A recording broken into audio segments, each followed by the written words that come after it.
самое важное и интересное за эту неделю. Во время роста уровня заболевания прямая линия о коронавирусе. Похищение детей. Как в Ухте малышню бдительности учат.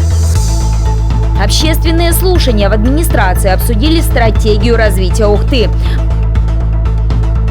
Пандемия отменит елки? В Госсовете обсудили, быть ли ледовым городкам.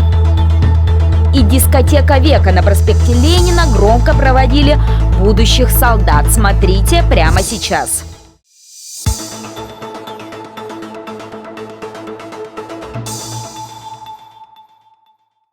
В общественной приемной прошла прямая линия на очень актуальную тему. Представитель поликлиники ответила на самые частые вопросы, которые возникают у ухтинцев во время пандемии коронавируса.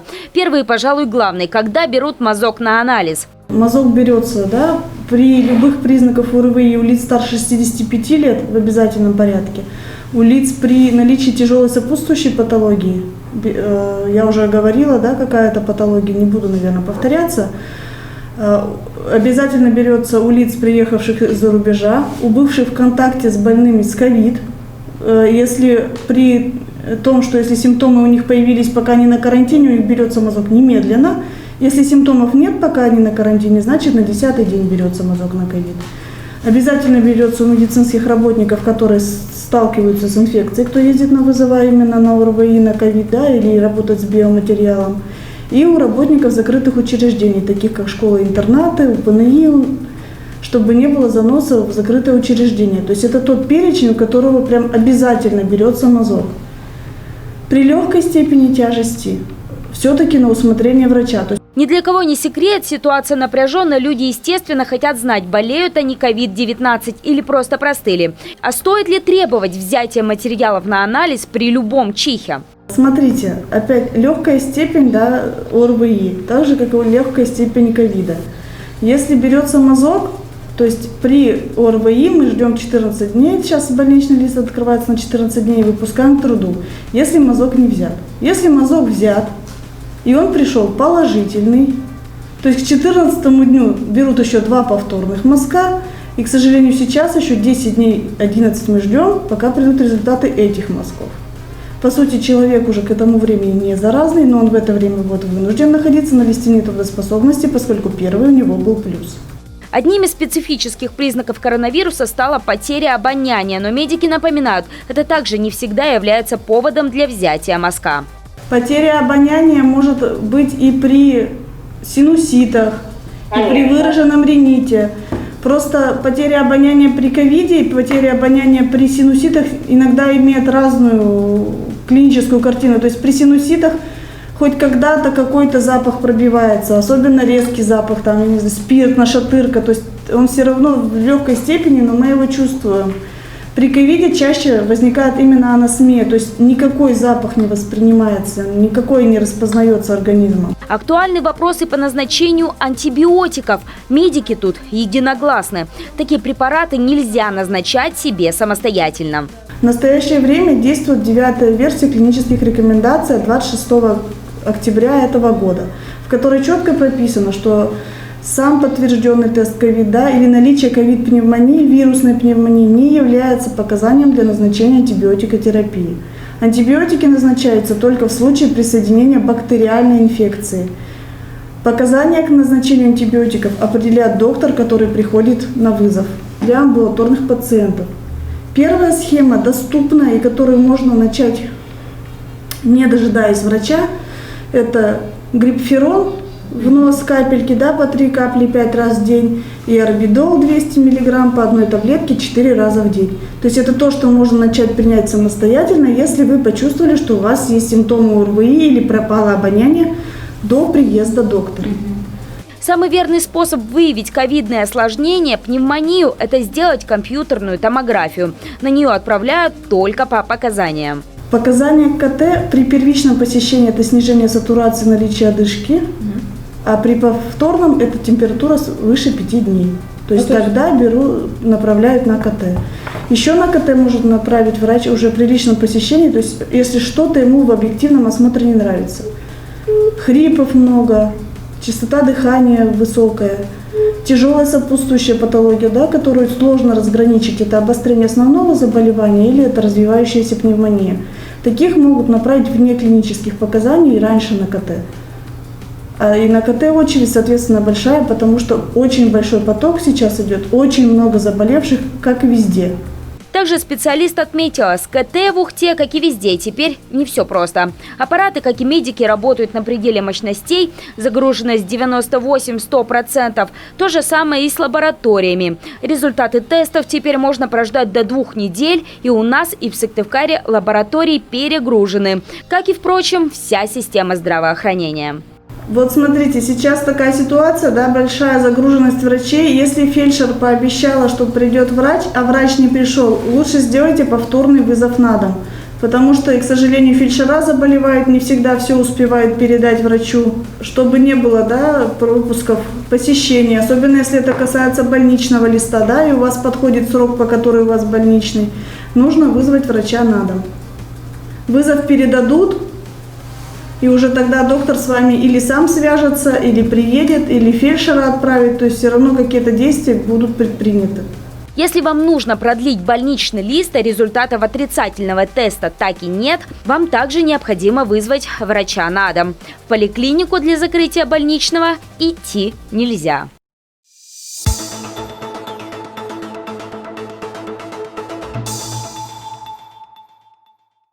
В Ухте стартовал социальный эксперимент с участием детей. Реализовать его решила общественная организация «Ухта Спас». Основная цель – проверить юных горожан на бдительность. Проверку уже прошли 2 шестилеток. Мамы малышей якобы отвлеклись на прогулке в парке, и волонтеры из «Ухта Спас» пытались увести их чад. Ребенок должен уйти с чужими, под любым предлогом ему предлагается. И если ребенок уйдет, соответственно, будет разбираться каждая ситуация в отдельности. То есть задача посмотреть, насколько дети, зная правила безопасности по уходу с чужими, совершают те или иные поступки. Первый раз попытка увести 6-летнего Костю удалась. Мальчику предложили конфету, и он ушел с чужой тетей искать свою родительницу. Это при том, что мальчик активно посещает профилактические занятия, которые проводит Ухта Спас. Анфису Брижинскую, бдительность которой проверяли после, увести удалось с одним «но». Она быстро заметила маму, наблюдавшую за происходящим. Да и волонтеру не особо поверила. Реакция ребенка была первая – это мама, мама, мама. Где мама? Она сразу начала оглядываться, где мама. Она не поверила мне. Но мама юной участницы эксперимента все же отметила, что несмотря на такую реакцию дочери, и дальше будет заниматься профилактикой. Иногда девочка все же начинает диалог с чужими детьми. А организаторы, в свою очередь, отмечают, что фиксируют и систематизируют поведение детей в таких экстремальных условиях. В первую очередь для того, чтобы потом проводить на основе этого теоретические занятия с другими ребятами. Эксперимент будут продолжать с участием ребятишек помладше. Планируют проверить их поведение в торговом центре.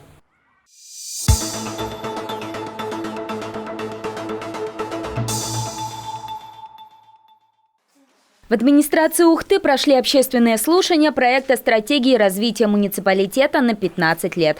В документ включены все сферы жизни муниципального образования, как социальные вопросы, так и экономические. Отражены такие факты, как убыль населения. Если в 2015 году, когда принимали предыдущую стратегию развития, она была 752 человека, то уже в 2018 – 1528. Но, несмотря на это, миссия у муниципального округа озвучена такая. Муниципалитет с богатыми человеческими и природными ресурсами, научно-образовательным потенциалом, комфортными условиями для жизни. Главная цель – создание условий, обеспечивающих повышение благосостояния населения. Перспективы социально-экономического развития территории будут связаны с дальнейшим освоением и переработкой материально-сырьевых ресурсов, вовлечением в производство и эффективным использованием имеющего потенциала. Таким образом, основными локомотивами роста экономики, точками роста муниципального образования являются крупнейшие инвестиционные проекты, такие как разработка Яринского нефтяного месторождения «Лукойл-Коми», создание промышленного хаба по переработке нерудных материалов на базе Бельботского месторождения. В предыдущем подобном документе миссия Ухты была похожа – стать территорией, комфортной для жизни населения, благоприятной для развития бизнеса и вложения инвестиций.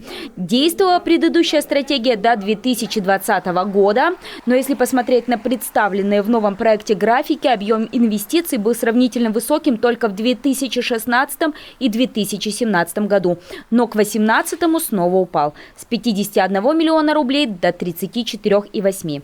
Но, тем не менее, стратегические приоритеты все же обозначены так. Стратегическими приоритетами или основными направлениями развития муниципального образования являются 4 направления: человеческий капитал, экономика, территория проживания и муниципальное управление. Достигать цели стратегии будут при помощи разработки и корректировки нормативно-правовых актов, в том числе муниципальных программ. Теперь их 10. Развитие экономики, жилье и жилищно-коммунальное хозяйство, развитие транспортной системы, развитие образования, культуры, развитие физической культуры и спорта, развитие систем муниципального управления, безопасность жизнедеятельности населения, социальная поддержка населения, формирование современной городской среды. При этом вопросы у присутствующих возникли по большинству из направлений. Например, как развивать физкультуру и спорт. Сейчас много говорит. С одной стороны, там написано о том, что у нас падают показатели спортсменов, с другой стороны, все говорят, тренеры, о том, что это связано напрямую с недостаточным финансированием выездных соревнований. В целом, замечаний по проекту оказалось довольно много. Часть из них внесут в программу при дальнейшей доработке, часть из них окажется за бортом из-за противоречий с законодательством России. Но проект в том виде, в котором он заслушивался, с ним, к слову, можно до сих пор ознакомиться на официальном портале администрации, принят уже не будет. Его частично пересмотрят и утвердят на заседаниях постоянных комиссий Совета, а также на сессии, приблизительно или в конце декабря, или в начале следующего года.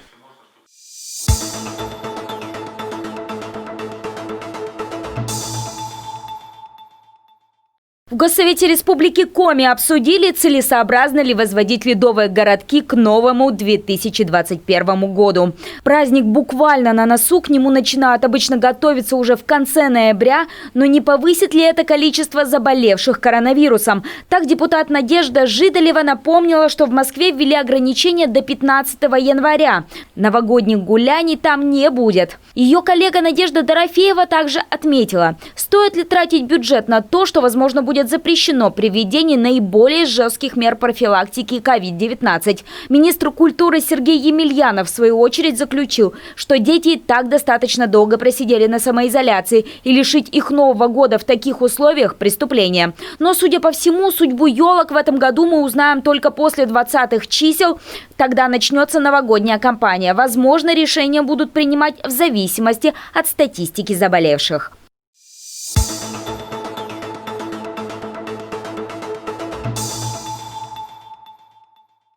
Непростым оказалось субботнее утро для жителей проспекта Ленина недалеко от Ухтинского военкомата. Начался осенний призыв. Одну из партий новоиспеченных солдат провожали так, что соседям учреждения пришлось начать утро выходного дня в 6 часов. Чтобы вести хронику для соцсетей. Видео о том, как компания молодых людей под песни с армейской тематикой, с танцами и гомоном отправляет своих друзей на службу, облетели все ухтинские паблики. Проводы были такие, что люди, живущие в районе военкомата, начали жаловаться в полицию. Но никого из нарушителей утреннего спокойствия не задержали. Юношей, которых ждет солдатская форма, погрузили в микроавтобусы и отправили в Емву на сборный призывной пункт, после чего их провожатые разошлись. Видимо, отдыхать или продолжать дискотеку не во дворе жилого дома.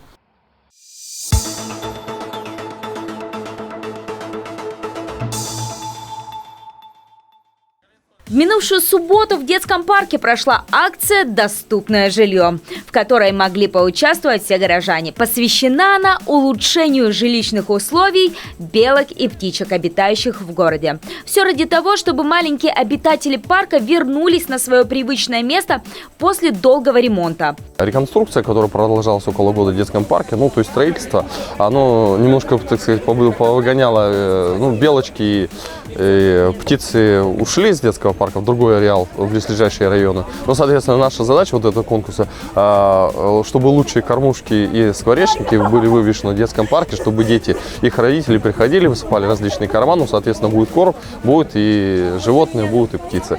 Специально ради поддержки хвостатых и пернатых Центр детского творчества имени Генриха Корчевского объявил конкурс на самые интересные, яркие и оригинальные кормушки и бельчатники, чтобы рады были не только те, кто из них кормится, но и посетители парка. На конкурс было принято 167 изделий. Самые лучшие 47 установили на территории обновленного парка. Делали и устанавливали доступное птичье-беличье жилье целыми семейными подрядами. Папа пилил, мама рисовала, Богдан помогал, и то, и другое. В общем, все вместе, да? Рисовал, разукрашивал, да. Он же лаком же еще покрывали. Не сомневаемся, что пернатые оценят старания этой семьи и создадут в ярком скворечнике свою ячейку птичьего общества. А сотрудники центра напоминают, птичкам и белочкам ни в коем случае нельзя приносить сладкую, соленую и острую пищу. У обитателей кормушек строгое ПП. Крупы типа пшена, семена и орешки. Для птичек можно орехи почистить, для белочек их можно просто натреснуть, если это грецкий орех, вы, например, положили, но натресните его, чтобы он был такой уже доступный для белочки. Вот фундук, например, или земляной орех, кедровые орехи, их можно класть не чищенные, просто белки принести, в кормушку положить. Важное замечание – нельзя подкармливать обитателей парка сырым хлебом. Также стоит избегать ржаных хлебобулочных изделий. Пищеварение птиц этого может не перенести. А вот крупной белой хлебной крошки пернатые будут рады. К слову, эта информация понадобится не только при походе в парк. Ведь, возможно, и в вашем дворе появится новая яркая кормушка. Работы участников конкурса, не вошедшие в финал, а их больше 100, будут установлены в ухтинских дворах и на территориях детских садов и школ.